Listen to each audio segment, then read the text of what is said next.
Let me begin by saying that I am proud to have been your president during the last 4 difficult years. I look forward to the honor of continuing to serve you in this country I love during the next 4 years. I was born in the heartland of this nation, West Branch, Iowa, and my heart belongs to our people and their great future. These are hard times, harder than most of us have ever known, but I am confident that our people have the resources, the initiative, the courage, the stamina, and the kindliness of spirit to meet this situation in the way they have met their problems over generations. Why the Depression, you ask? Much of the explanation lies within our own borders. I must say, the excessive speculation of the 1920s economy and the stock market. But the primary blame belongs to Europe. This is where the catastrophe has its major source. If it were not for European economic chaos, we would have solved our depression more than a year ago. After the massive destruction of lives and property during the Great War, Europe lay prostrate. Out of traditional charity impulses, America came to their aid. I served as director of famine relief. The American government and businessmen made loans. What followed during the 1920s, however, was terrific inflation, enormous speculation, and economic chaos.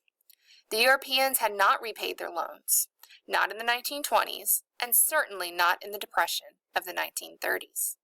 Indeed, throughout Western Europe last year, banks began collapsing like a house of cards, one after the other. So what have I done? I have initiated a variety of programs, more far-ranging and inventive than any previous president. First, tariffs have been raised to protect us from Europeans flooding our markets. Conferences with business leaders have occurred, encouraging them to raise wages and prices.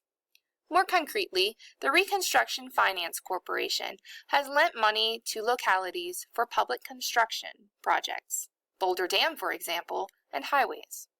The RFC has loaned $1.5 billion, an unprecedented sum.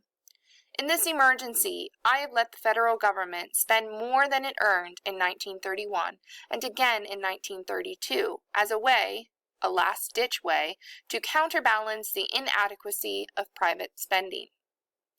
For farmers, I created the Federal Farm Board to encourage farmers to raise crop prices by associational methods.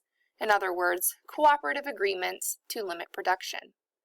For the unemployed, I have formed a committee on unemployment. It seeks to bolster local and private agencies. I have also thrown the prestige of my office behind the Red Cross fundraising drive. So why vote for me? I think all these actions speak for themselves. But let me tell you what they all add up to. The economy is on the mend. Meanwhile, in fighting against the Depression, I have kept us free from 2 dangers. 1, excessive federal spending, and 2, federal interference in human lives and local affairs. People accuse me of being hard-hearted because I will not give federal relief or unemployment payments. This is an unfair charge. I do not lack human sympathy for those who suffer. I have indeed spent much of my life in fighting hardship and starvation, both abroad and in the southern states. But I believe in preserving individual freedom and human dignity.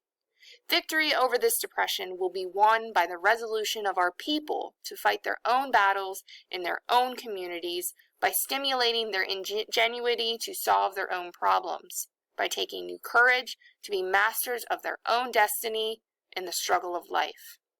This is not the easy way, but it is the American way.